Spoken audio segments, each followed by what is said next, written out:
ములుగు జిల్లా మంగపేట మండలంలో టోర్నడో తరహా సుడిగాలులు బీభత్సం సృష్టించాయి. భారీ వర్షంతో కూడిన ఈ బలమైన ఈదురుగాలుల ధాటికి అడవి ప్రాంతంలో వందలాది చెట్లు కూకటి వేళ్లతో నేల కూలినట్లు తెలుస్తోంది. ములుగు జిల్లాలో టోర్నడో తరహా సుడిగాలైతే బీభత్సం సృష్టించింది. ఒక్కసారిగా వీచిన భయంకరమైన ఈదురుగాలులకు 100కు పైగా భారీ వృక్షాలు నేల కూలినట్లు సమాచారం. మంగపేట మండలంలో ఈ యొక్క ఘటన చోటు చేసుకుంది. ఇక దీనికి సంబంధించినటువంటి పూర్తి వివరాలని మా ప్రతినిధి రామూర్తి ఉన్నారు, వారిని అడిగి తెలుసుకునేటటువంటి ప్రయత్నం చేద్దాం ఫోన్ లైన్లో. సో ఇప్పటికే ప్రజలందరూ కూడా ఒక ఆందోళనకు గురవుతున్నటువంటి సిచ్యువేషన్ అయితే అక్కడ ఉన్నట్టుగా తెలుస్తూ ఉంది. ఇప్పటికే మనం చూసినట్లయితే కనుక గతంలో కూడా ఇటువంటి ఘటనలు వెలుగు చూసినటువంటి నేపథ్యంలో తాజాగా ఈదురుగాలులు మంగపేట మండలంలో బీభత్సాన్ని సృష్టించినటువంటి పరిస్థితి అయితే ఉంది. మరింత సమాచారాన్ని మా ప్రతినిధి ములుగు జిల్లా నుంచి రామూర్తి ఉన్నారు అందించడానికి. నమస్తే రామూర్తి గారు.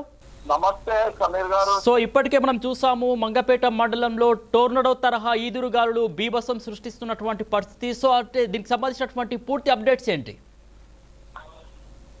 ములుగు జిల్లాలో నిన్న సాయంత్రం సుమారు 5 గంటల సమయంలో వీచిన భయంకరమైన సుడిగాలులు పెద్ద బీభత్సం సృష్టించాయి.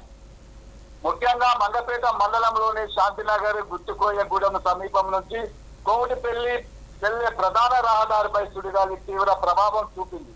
ఒక్కసారిగా వీచిన ఈదురుగాలులకు 100కు పైగా భారీ వృక్షాలు నేలకూలాయి. దీంతో రహదారిపై ట్రాఫిక్ పూర్తిగా నిలిచిపోయింది.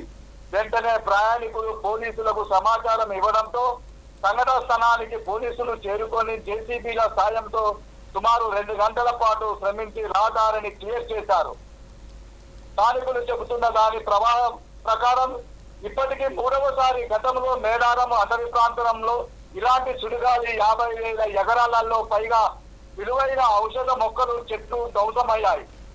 గత నెలలో కమలాపూర్ శివార్లో కూడా 100కు పైగా చెట్లు నేలకూలాయి. ఇప్పుడు మళ్ళీ 200 నుండి 300 వరకు వృక్షాలు నేలకూలాయి. అదృష్టవశాత్తు ఇప్పటి వరకు ఎలాంటి ప్రాణ నష్టం జరగలేదు, ఆస్తి నష్టం జరగలేదు. సో ఇప్పటికే గతంలో కూడా ఇటువంటి ఘటనలు చోటు చేసుకున్నటువంటి తరుణంలో మేడారంలో అటవీ ప్రాంతంలో కూడా ఇటువంటి ఘటనలు చోటు చేసుకున్నాయి. 50 ఎకరాల్లో కూడా విలువైనటువంటి ఔషధ మొక్కలు ధ్వంసమైనటువంటి పరిస్థితి కూకటి వేళ్లతో సహా. సో ఇప్పుడు ఈ ఘటన చోటు చేసుకోవడంతో స్థానికులు ఏ విధంగా రియాక్ట్ అవుతున్నారు అక్కడ? ఇంతటి బలమైన వృక్షాలు నేల కూలడానికి కారణం సాధారణ సుడిగాలినేనా లేక టొరండో ప్రభావమా అనే విషయాన్ని సంబంధిత అధికారులు శాస్త్రీయంగా పరిశీలించి ప్రజలకు స్పష్టత ఇవ్వాలని స్థానికులు కోరుతున్నారు. సమీర్. ఓకే రామూర్తి, సమాచారాన్ని అందించినందుకు.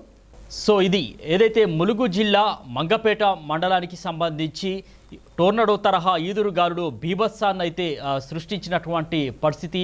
ఒక్కసారిగా వీచినటువంటి ఈదురుగాలులకు దాదాపు 100కు పైగా భారీ వృక్షాలు నేలకూలాయి. మంగపేట మండలంలో ఉన్నటువంటి శాంతినగర్ గుత్తికోయగూడెం సమీపం నుంచి కోమటిపల్లి వెళ్ళేటటువంటి ప్రధాన రహదారిపైన ఈ యొక్క సుడిగాలి తీవ్ర ప్రభావాన్ని అయితే చూపినటువంటి పరిస్థితి. ఇప్పటికే భయాందోళనకు గురైనటువంటి ప్రయాణికులు కావచ్చు, స్థానికులు కావచ్చు, పోలీసులకు సమాచారం అందించారు. సో కొద్దిసేపు ట్రాఫిక్ జామ్ కూడా అయినటువంటి పరిస్థితులు అయితే ఉన్నాయంటూ ఇప్పటికే మన ప్రతినిధి కూడా చెప్పినటువంటి పరిస్థితి.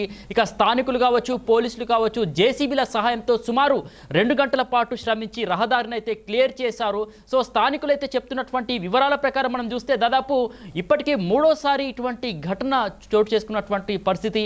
గతంలో మేడారం అటవీ ప్రాంతంలో ఇటువంటి సుడిగాలికి దాదాపు 50 ఎకరాలకు పైగా విలువైనటువంటి ఔషధ మొక్కలు కూడా చెట్లు కూడా ధ్వంసమైనటువంటి పరిస్థితి.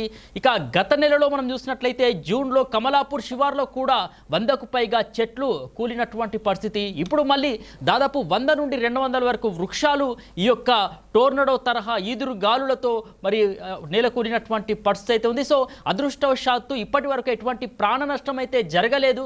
అయితే ఇటువంటి బలమైనటువంటి వృక్షాలు కూరడానికి కావచ్చు, సో ఇటువంటి టోర్నడో తరహా సుడిగాలులు మరి పదే అంటే ప్రతిసారి రావడానికి గల కారణం ఏంటి అనేటటువంటి విషయాలకు సంబంధించి ప్రజలు మాత్రం ఒక ఆందోళన వ్యక్తం చేస్తున్నటువంటి పరిస్థితి అయితే ఉన్నట్టు తెలుస్తూ ఉంది. సో శాస్త్రీయంగా ఇక్కడ పరిశీలించి ప్రజలకు సంబంధించి ఒక స్పష్టత ఇవ్వాలని చెప్పేసి కూడా స్థానికులు కూడా కోరుతున్నారు.